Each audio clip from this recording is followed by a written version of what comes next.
पाकिस्तान से आई हुई एक लड़की सीमा हैदर और जो सचिन मीना, उनकी स्टोरी काफी ज्यादा चर्चा में है। लेकिन सवाल अभी ये उठता है कि क्या ये पाकिस्तानी जासूस तो नहीं है, और दूसरा अगर जासूस नहीं भी है तो हमारा जो इंडियन लॉ है वो क्या कहता है।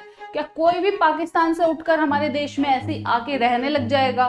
तो हमारा जो देश का कानून है वो इसके बारे में क्या कहता है, तो जानेंगे आज के वीडियो में।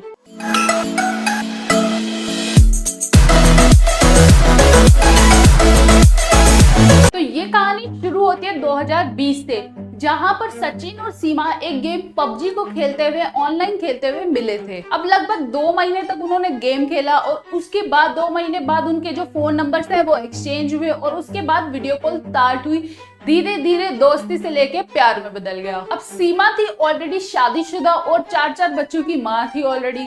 अब इन्होंने सोचा कि एक शादी कर लेते हैं, लेकिन वो ठहरी पाकिस्तानी और वो ठहरा इंडियन।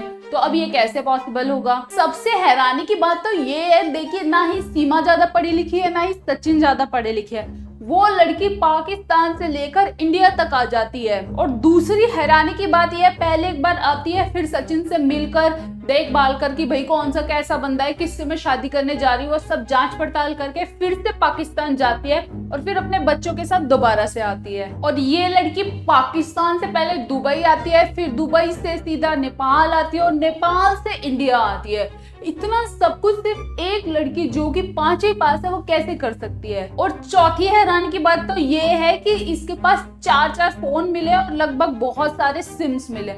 अब एक लड़की 4 फोनों का क्या करेगी? उसको तो एक ही फोन बहुत है, और इतने सारे सिम कार्ड का क्या करेगी? और सबसे बड़ी बात है कि ये जो यहाँ पर हमारे इंडिया में यूपी में 1 महीने से लगभग रह रहे थे, किसी को कुछ पता नहीं था। और फिर अचानक से जो सचिन के परिवार वालों ने उन्हें बोला कि चलो तुम्हारी कोर्ट में शादी करा देते हैं। कोर्ट में जाने के बाद वकील ने लोगों को पकड़ा कि तुम्हारे जो सीमा के जो डॉक्यूमेंट है, वो आधार कार्ड है, वो पाकिस्तान का है। तो अब सवाल ये उठ रहा है कि क्या ये कोई पाकिस्तानी जासूस तो नहीं है? तो सबसे हैरानी की बात ये है कि क्या पाकिस्तान से इंडिया आना इतना आसान है?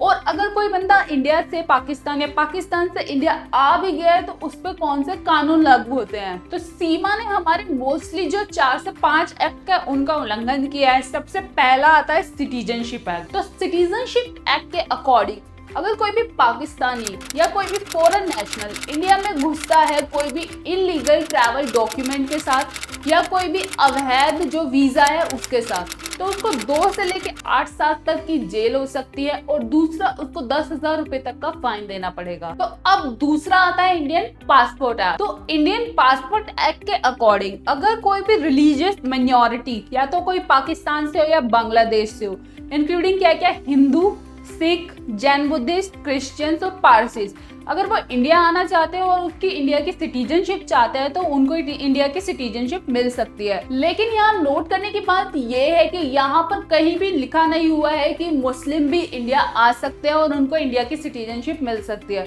लेकिन हम सीमा के केस में कह सकते हैं कि जो सीमा और सचिन ने है काठमांडू में ही, नेपाल में ही शादी कर ली थी। तो उसने अपना धर्म नेपाल में हिंदू कन्वर्ट कर लिया था, तो वो हिंदू हो गई थी, तो वो इंडिया आ सकता। तीसरा है फॉरेनर्स एक्ट। सीमा के केस में क्या है, उसने सारे डॉक्यूमेंट्स इलीगल दिखाए हैं, वो इलीगल तरीके से इंडिया में आई है, तो इसलिए ये भी इसने इसका उल्लंघन किया है। क्योंकि वो इलीगल तरीके से आई है इसलिए हमें सीमा को एक बार तो पाकिस्तान जरूर भेजना पड़ेगा। तो यही थी सीमा और सचिन की स्टोरी। अगर वीडियो अच्छी लगे तो वीडियो को लाइक जरूर करना, चैनल को जो सब्सक्राइब कर लेना ऐसी अपडेट सबसे पहले पाने के लिए।